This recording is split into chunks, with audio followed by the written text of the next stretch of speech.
Good evening and welcome. The time is 6:06 p.m. I'd like to call to order the March 19th, 2024 School Committee special meeting held in the School Committee conference room of the Stoughton Public Schools District Office at 31 Pierce Street in Stoughton, Massachusetts.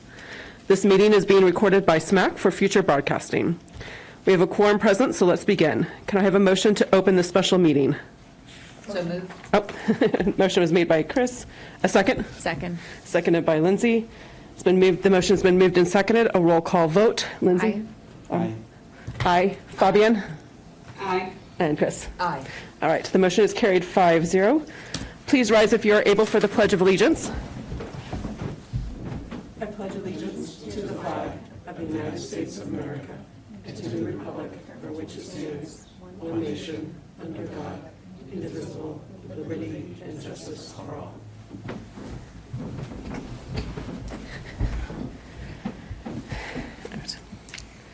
This special meeting is to discuss the FY25 budget and articles only.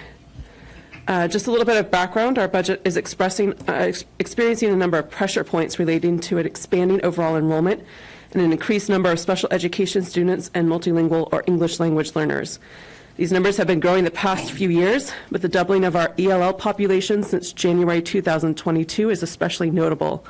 While the students from the sheltered population have added to these numbers, they do not account for all of the increases. Additionally, like everyone, we are feeling the effects of inflation. For schools, inflation is affecting areas like out-of-district tuition fees for special education students and salaries for staff, not to mention health insurance, supplies, utilities, etc. Like many districts across the Commonwealth, we are also facing growing transportation costs. The ESSER, Elementary and Secondary School Emergency Relief Funds from the Federal Post-Pandemic Recovery Program end this year. This program is always designed to be temporary relief. This year, the Stoughton Public Schools received $2 million in ESSER funds that we won't have in the future. Districts across the country are feeling the loss of these funds. We have the SOA, which is the Student Opportunity Act. There are only a few more years left in that program. That is designed to close opportunity gaps in districts with a high number of low-income, English language learner, and special education students. It's important to note that the state sets our foundation budget or net school spending. Neither the school committee nor the district can determine that. Or we can also do not have any determination of how much aid we get from Chapter 70. DESE bases its low-income formula on families at or below the 185% of the federal poverty level. This is different than the census rates for poverty. Eligibility is determined by state public assistance programs like Mass Health and SNAP, the unhoused or homeless students, and supplemental processes approved for the district. Medicaid enrollment was frozen during COVID, but over the past few years, renewals and terminations have fully resumed. While a number of people no longer need these programs, there have been concerns about compliance with renewals for those who do. Unless otherwise verified, children of families removed from Mass Health and similar programs are also removed from the district's low-income data. This past year, according to the Massachusetts Association of School Committees, over 200,000 people were removed, and that trend is expected to continue into the coming year. Stoughton was not one of the 59 Massachusetts districts, an unusually high number, whose low-income populations decreased at least one category according to DESE. We remained in the same category. And those categories are important because a change in the low-income population affects the amount of aid per student. So that's something that we are anticipating for next year could affect us as well. The past 2 years, Chapter 70's funding inflation rate was capped at 4.5%, but this year the rate is only 1.35%, which is not only significantly lower than what the average person is seeing, around 3%, but it's lower than what it has been in years past. The state could certainly adjust or substitute that rate. We've asked them to do so, but at this point, we have not seen that reflected on that. So tonight, we have presented before FinCom. The Finance Committee is going through their processes. At this time, we are not seeking to change the bottom line of our budget. And that budget was the 7.1% increase voted on 116 and 214 of $62,868,429. That was a $4,167,748 increase over FY24. Questions or comments? Lindsay? No, I just want to reiterate the points you raised about Mass Health enrollment and how that's impacting our low income count is super important. I learned that last week and was just, it's like, I think we're seeing the end of these pandemic era relief and like state policies and ESSER. So like it is like there's just so many factors kind of coming together this year that are impacting us, and I appreciate you like really laying them out that way. I want to also add that the MASC, the Massachusetts Association of School Committees, has indicated that these factors are part of what will contribute to a fiscal cliff in the year FY26. So that's something to think about as we approach this budget. One of the reasons that we would like to hold to this bottom line for now is that thinking about sustainability for the future. What can we afford next year, especially if special Chapter 70 funding does not continue to increase at the rates that we've seen. The SOA funding does not increase at the rates that we've seen. Armando, any questions or comments? No. Chris or Fabian? Fabian? Yes, Any questions or comments about the FY25 budget? I don't have any now. Okay. Chris. Dr. Baeta? Yes, I just want to also add. Oops. Microphone. Thank you. Thank you, Madam Chair, to you and the committee. I also wanted to add that the 3 articles that have been approved by you, which was a change from the previous 5 articles. A, we did not ask for a supplemental budget in FY24. B, we took out the vans or the minibuses, which long-term have a significant positive financial to the district and to the town. But the current vestibules for 3 schools, the security audit, which I went in front of the Municipal Regulations Committee on the 11th of this month, and the lines and markings outside of 7 of our 8 schools are still currently. I will be reaching out per the discussions at FinCom as well to Paul Jaffoon at the DPW. We've already had an off-the-cusp conversation on the 11th, but I'm going to have some coffee with him and see how the town can help with defraying those costs if and when needed. And then lastly, we will begin, once FinCom goes through its recommendations, we'll begin the process of the FTE situation and bumping rights and all that stuff that will happen with certain personnel that are being laid off from the school district. Thank you. We continue to monitor, in this situation, we're continuing to monitor as things change, as we look for funding for the sheltered population situation. We have monitoring our areas of potential flexibility in the budget. We do have a list of priorities should more funds become available in the future. Should the state, for example, decide to honor a higher interest rate for Chapter 70 funding and increase the SOA funding. But at that time, we don't know if that will happen. Yes, just for the general public, and I know that you folks have some of this information. For the general public, the Department of Elementary and Secondary Education's request for the shelter counts and reimbursement process is due on the 29th. We're done. Work is moving forward.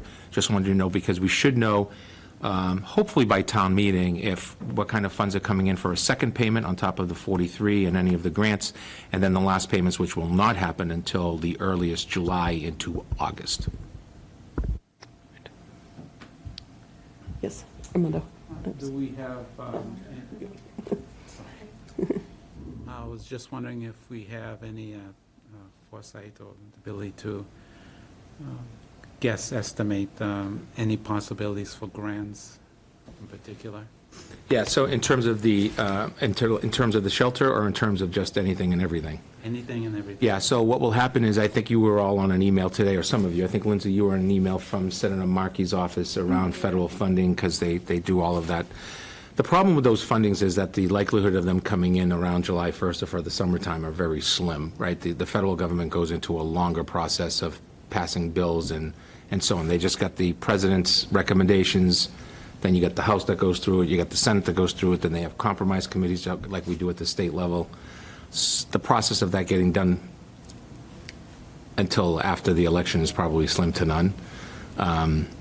Plus you have summer break, and it is an election year, so we'll see a lot of the D.C. back home campaigning for their respective parties and leaders and re-election. The only other ones that are potentially up in the air is DESE still does have some grants available, or money available. The question is, will they allow for it to be grant expenditures or not? Be mindful that after July 1st, the there is no formula for the migrant shelter situation. There is no money, if you will, within the state discussions of the state legislature. They are right now through June 30th, or for us, our last day of school. So we don't know what this looks like with our 83 students if they stay for September. They're not in Chapter 70, so they're not allocated for an SOA. They're within that $104 per day. And what we do is for every day that the student is enrolled, we're supposed to be getting that 104, and then we take our bills off of that, or we pay our bills with that as the money comes in, or we prepay like we've had to do, and the reason why I've had a freeze on the budget since November. So will there be grants? Yes, there are probably going to be some things that come out. I don't know how they're going to prioritize them.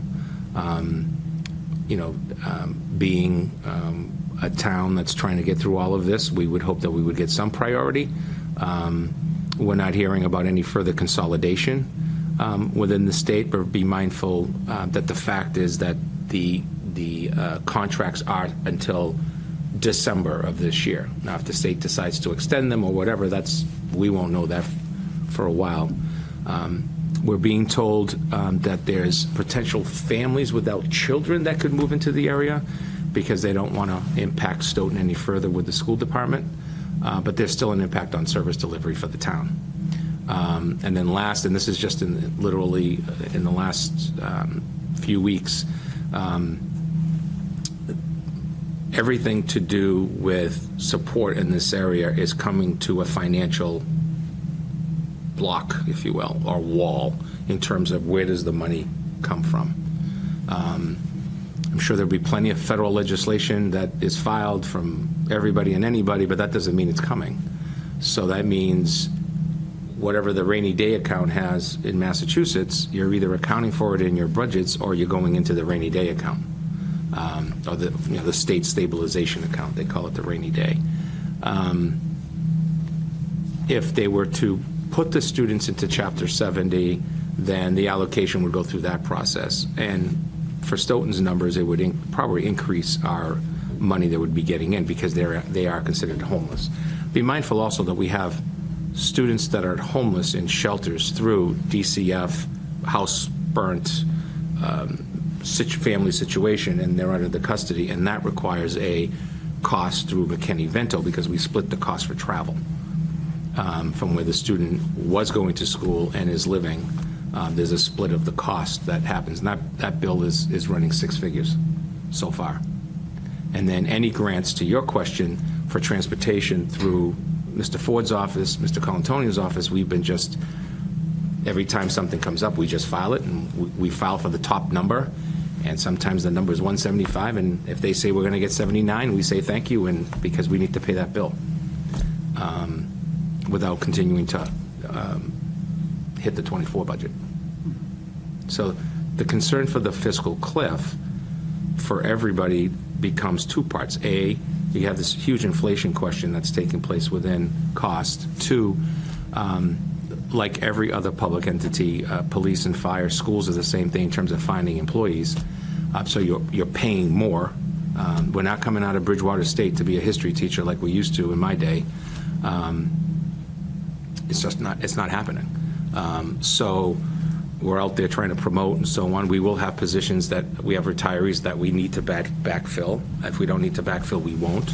Those will be some difficult discussions. And then lastly, the cliff's impact really becomes that all of that federal subsidy stuff is gone.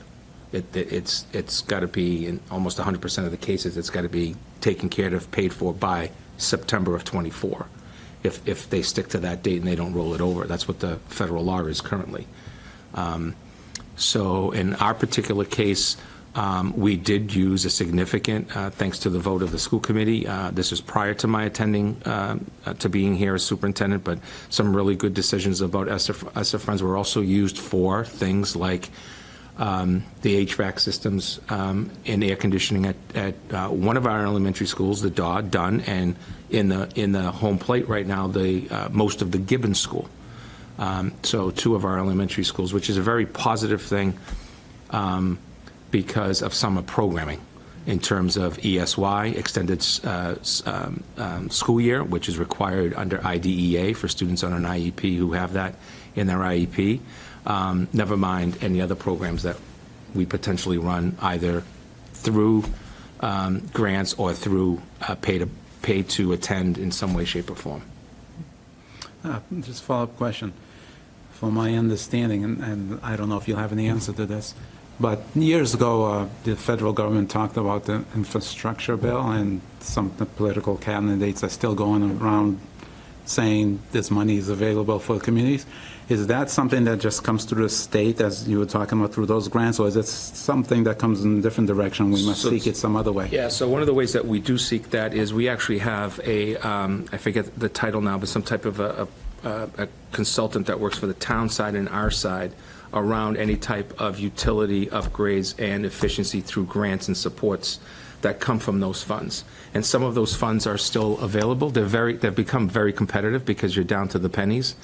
But we've continued to look at those as a way to offset the cost. As you know, if the new building goes through, there is grant coming savings through there because of some of the choices that we're making on building the building.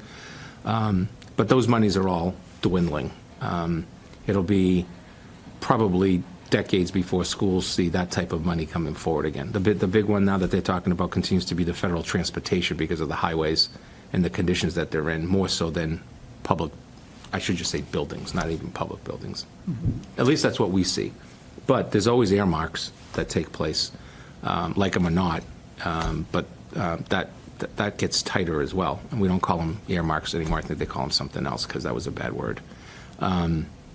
But those things are dwindling. I mean, I think you're getting down to the point of a level of frustration about where the money comes from, how long can we sustain it. Those are some of the discussions that happen in D.C. My superintendent association will tell you that it's coming to a halt fast, faster than we thought. No one can tell the future, but I'm going to ask you to tell us the Sure. future. If this continues as the funds dry up, where do you see Stoughton School 3 years, 5 years, or beyond? So the impact for us is really a couple different things. Unlike almost everybody around us, except for cities, we are growing as a student population. Forget the shelter situation. Just put that to the side. We don't even count those within our formula system. So that's one issue, is we have a growing enrollment of students, people moving into town, so on and so forth. Two, we have really some uncontrollable pricing. I think you've heard me beat the drum. It's been happening for 15 years on transportation. I mean, you put out a bid in Stoughton, you get one company. Lovely company, we like them, they do a good work in the yellow bus. But then, we're paying, as you know, we're paying in some cases $250 a day for a student for transportation.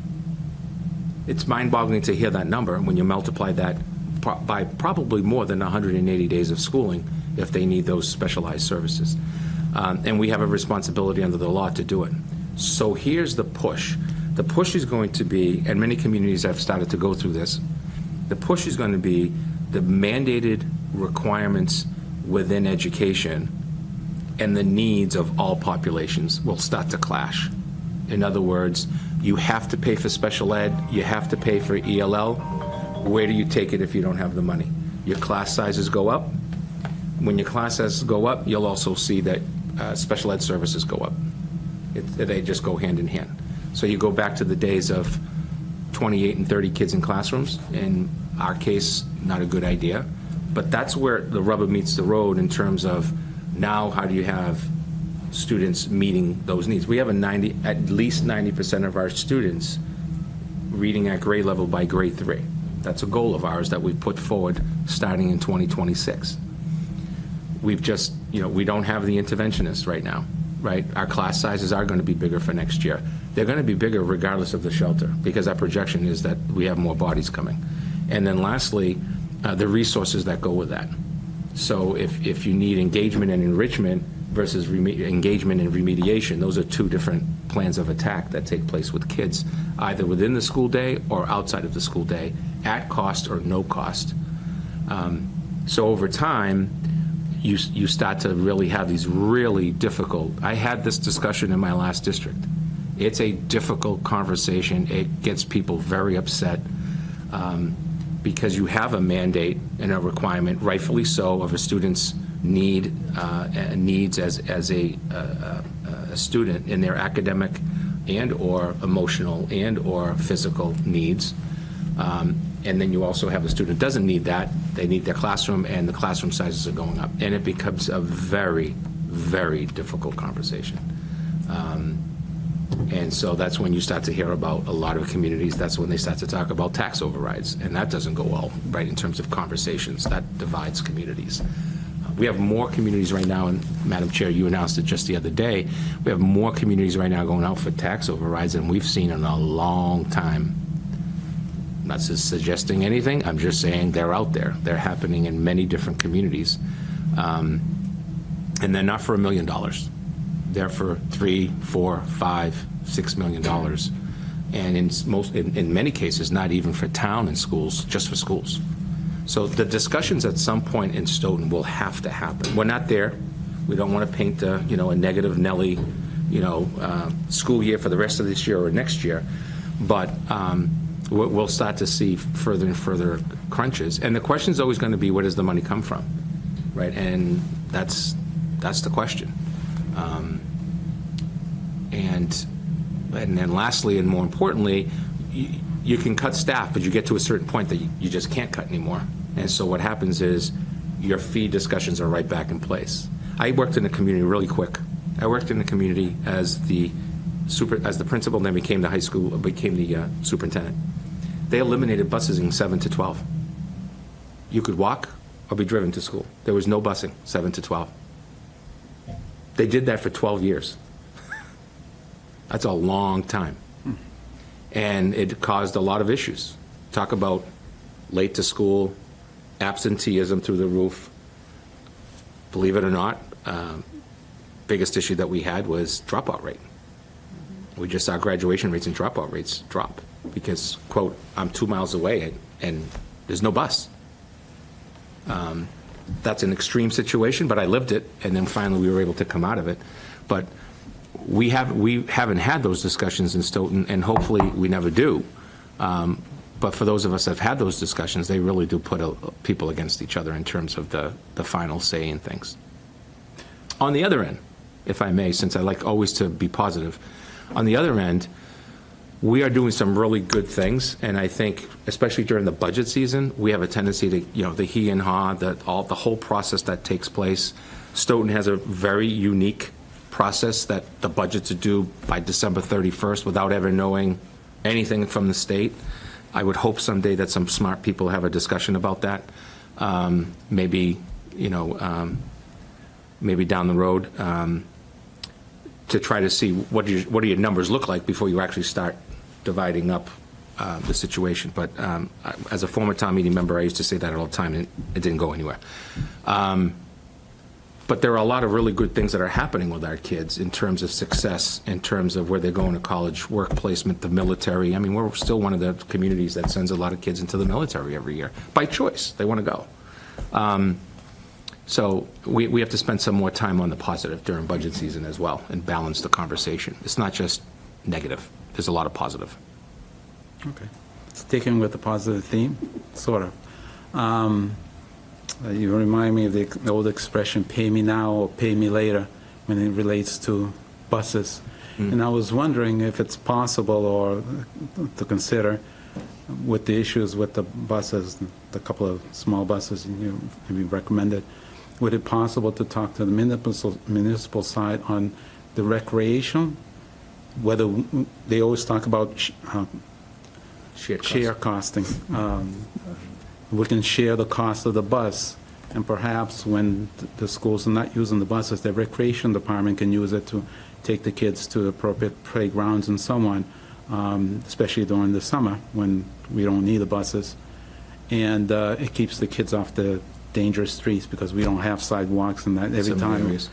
I'm happy to bring it up. Yeah, every time I see the kids walking partly in the middle of the street and the one lane, it scares me.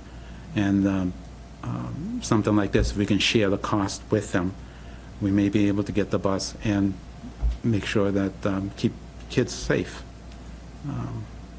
I'll put it on my things to-do list. Okay, thank you. You bet. Chris, anything? Yes. Oh, Fabian? Fabian, do you have any questions or comments? No, I don't, sorry. Okay. All right, sorry. Yeah. Chris was just making sure we didn't ignore you. No worries. Chris, do you have anything to add? I'm your virtual meeting buddy, Fabian. Yeah, I did. So first of all, to pick up on the positive aspects, Madam Chair, through you to the superintendent, I would like to do a major shout out to the staff and teachers in Stoughton Public Schools. They have been very innovative in being able to do a lot with very little, considering where the school budget has been in recent memory, quite frankly, since I was a town meeting rep and beyond. And I know that they spend a lot of outside hours making sure that our students have opportunities and are able to excel and live their best academic lives. So I just wanted to acknowledge that, and I think they are definitely one of the positive aspects of this budget. Our budget is well spent in the staff that we have. I know, Dr. Baeta, in terms of potential savings, we did discuss this before. I wanted to raise it again. It's going to be a drop in the bucket, but I was wondering about any efficiencies of scale with the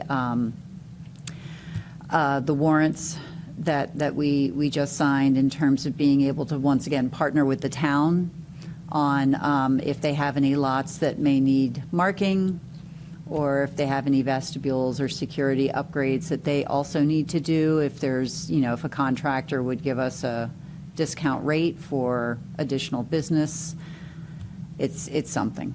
It's like clipping a coupon to buy groceries, but I did want to raise that.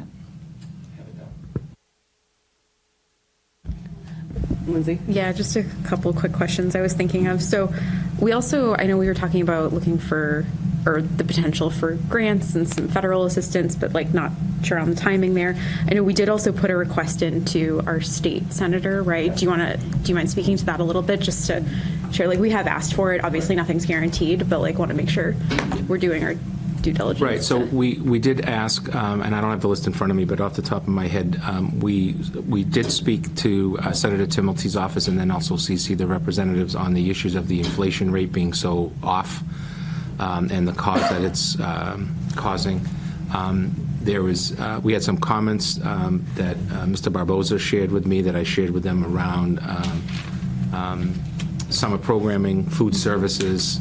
One of Mr. Barboza's discussions that we had when we did one-to-one meetings was the whole idea that, some of our kids are feeling that the meals are not where they should be, and smaller, too small, especially for the length of the day if they're there at school all day. And they are universal meals now. They track them in terms of free and reduced and all that, but they're free to anybody who wants to do it through the state budget.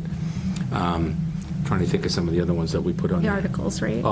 We did ask and note our 3 articles that were sent forth, and any support for those, because that would allow for, probably not by town meeting, but the following town meeting, either transferring it to complete another project or just sending it back as an old article that can be used by anybody at any point. So yeah, we sent that request to his office, and I'm missing one. Oh, and I did elaborate on summer engagement as well, in terms of summer programming and keeping students engaged with the school day, especially because there is a significant cost to daycare for young kids. Massachusetts, as I'm mindful, is right at top 3 state for daycare in terms of cost, especially to families that struggle with that cost. So yeah, we put all of those in, and not really in any order, but just to say to him, this is what it is. As you know, Senator Timilty has gotten us some money through the years. The most recent one is this year, where we're relocking, rekeying indoor doors at schools for, I think it's $52,000, if I remember correctly off the top of my head. Again, that's funding we didn't have, and so on and so forth. Thank you. Thank And you. I had like a couple more questions that I was writing down as you were going. Sorry. So backtracking a little bit to our newcomer students who are being housed at the hotel. This is so Chapter 70 calculations are based on the student count as of October 1st. Right. So that means that like October 1st, 2023 is where the number for FY25 came from.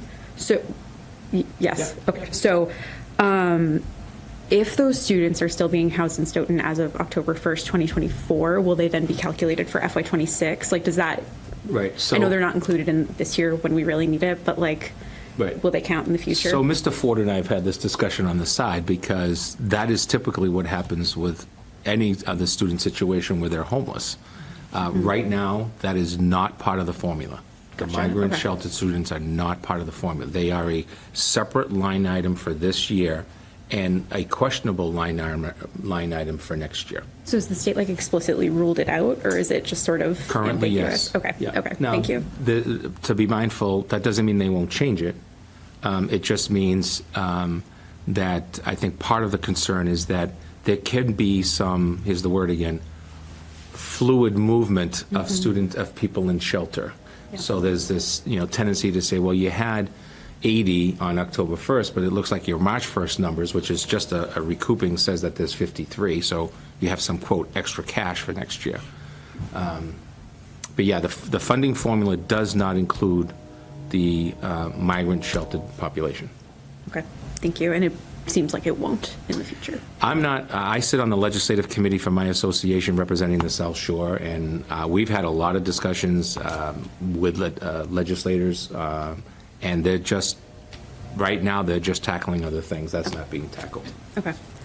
I know we talked about ESSER and how that has been phased out of the budget. It's going away after this year. I would like to get, if we can, a list of everything that was funded by ESSER and anything that's left in the FY25 budget, just to help. I think, the budget's the budget. FinCom will vote on the bottom line, but I think we really need to be clear on like what the priorities are and where the flexibility is, and that having that information will really help us as we get into the coming months as information starts to move around.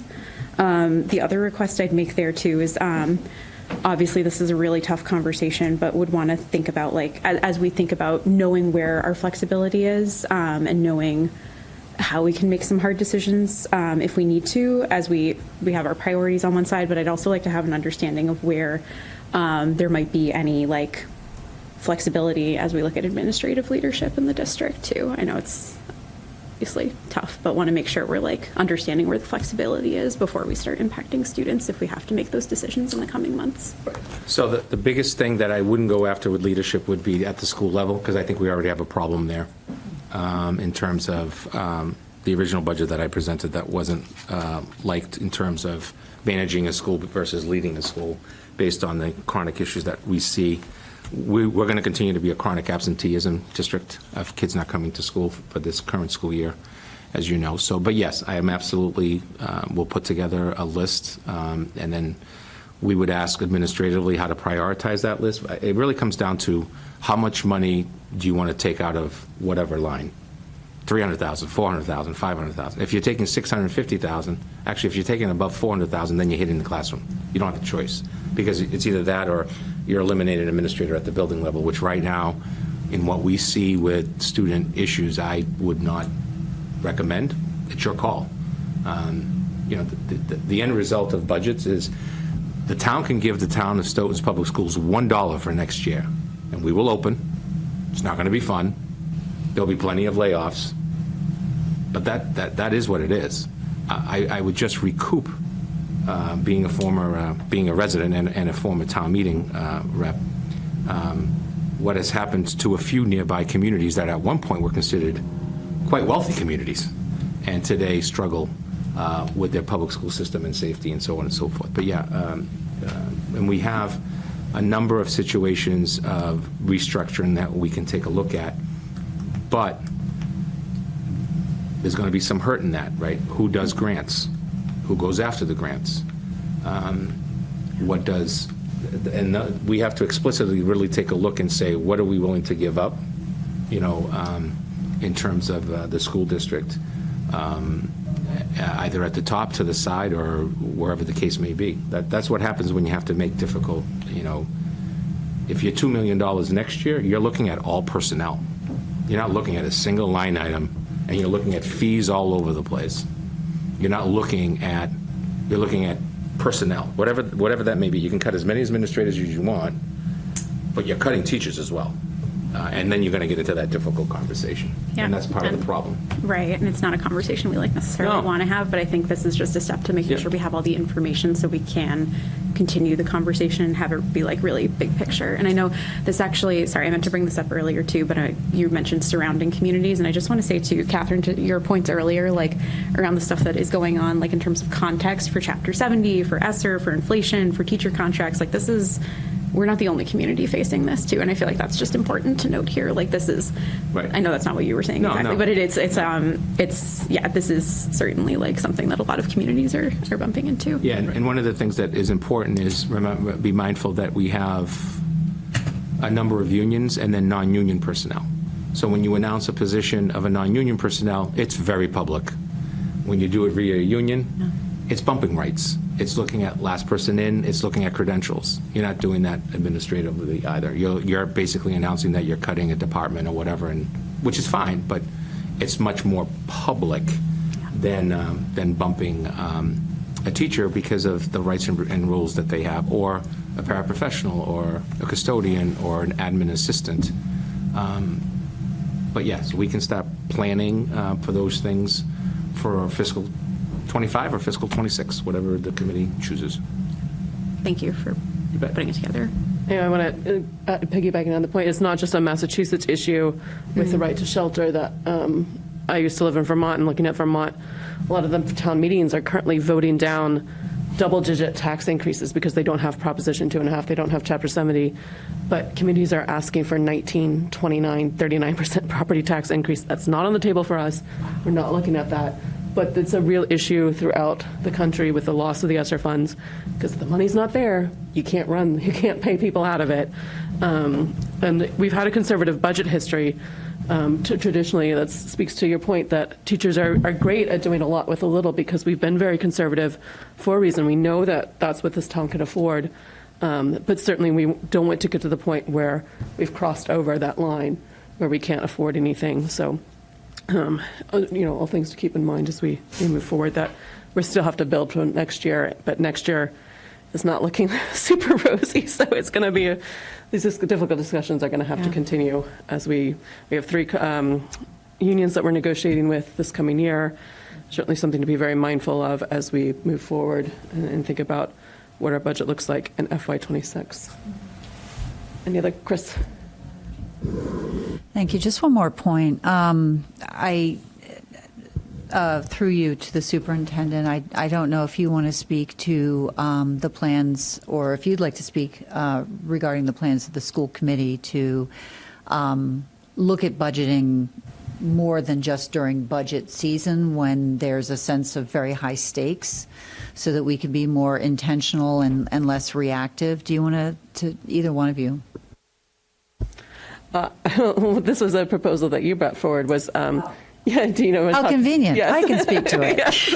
But the proposal of having, I know we've talked about the select board having a working group to discuss the joint costs, but when we had a discussion about possibly making that a budget working group, a year-round budget working group, so that we continue this discussion and that have the opportunity throughout the whole year to look at the big picture, make long-term plans, so that we are not reacting simply to, there's always going to be something that comes up.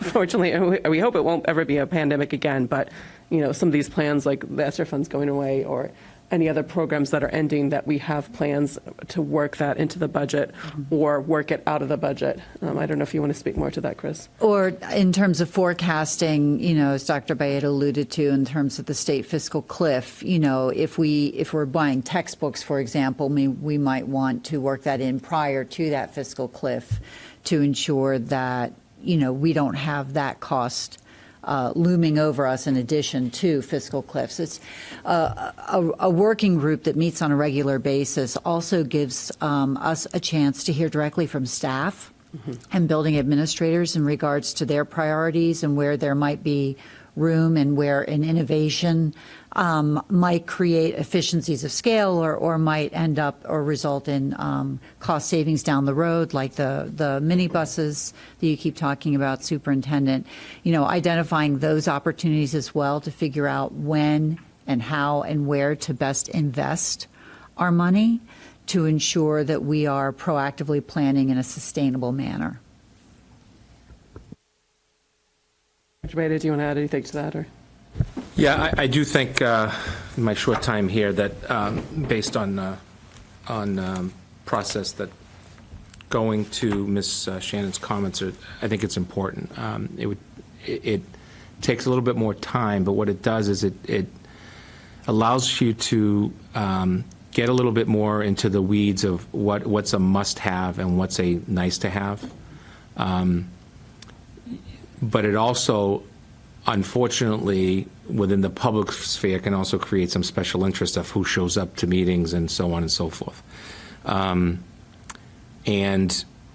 This year, we know that with the expense lines being cut pretty significantly, that next year, we're pretty much keeping them the same because I don't know how much more we could take out of them.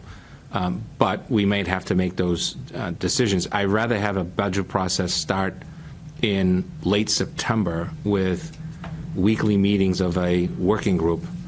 And that's time for you folks. But in today's world, first of all, it's a working group, so it doesn't have to be a posted agenda or anything like that. Number two, it can be done virtually, so you can do it, from a place. You can stick to a 90-minute agenda instead of a 7 to 11 agenda type of thing. So you're not feeling the constant meeting. But it will require a working group to probably meet between the end of September, establishing goals and meeting dates, probably an additional 6 to 8 meetings. We had I've had some prior experience with I brought it up with a Saturday workshop where you kind of just have like this 3-hour block, and those key drivers within the budget is the time that those folks are in front of us. So you're looking at ELL, you're looking at special ed, you're looking at transportation. Salaries and all that is basically just taking the line items, figuring out who's going, and that it's X percent. And then having the discussion of, well, if it's a X percent increase to the budget, and we know we're only getting Y, then the cuts have to come from this lump of stuff over here. It can be you can also take it to a whole nother level, which is very difficult to do in public education or in education, and that is you start with a zero-sum budget. So nobody's hired. Superintendent isn't here next year. Nobody's here. There's nobody. And you just say, yep, you need a superintendent. Yep, you need that. And you go down and you're kind of very, I would say, moderate to conservative. Then you go back and you go a second round and you're more conservative. And then you have, in our case, you have to start talking about what's the job delegation. If it's done full-time by this person and this person is gone, who picks it up? And is it just you have item number 27 in your contract, whatever the superintendent assigns you as extra, or do you belong to a union of which you have the right to renegotiate your contract, or the union on your behalf? And then you become stipend central, which that in itself is an issue that I think we have to look at. But that's a real interesting process. It requires a lot of background information. I think you've noticed that one of the things in our budget is that the line items have some things in it that belong clearer somewhere else than they do in the line item that is defining it. And then you can look at it from school-based. What does the Wilkin really need? What does the Gibbons really need? And they might look different as long as curriculum and instruction are aligned, which I think we do a pretty good job of. But the students in each of those buildings might be different. We have some buildings where the level of need is higher than another based on socioeconomics, for example, or EL population, or even special services. You can look at it from that perspective. And it puts a lot of stress on, really early on, people know they don't have a job. That's what it comes down to. But at least they know by October that they're not here the following July. And then the only negative with that I've seen in that type of approach is that other people start to leave because they're not going to wait for their turn to be on the list. And your turnover becomes a problem. And that's a problem I had in Holbrook, to be quite honest. That was my biggest problem, was constant turnover. And we don't want to do that. So you have to get to the point where you say, is this make us efficient and effective, even though there's some hurting that takes place with it.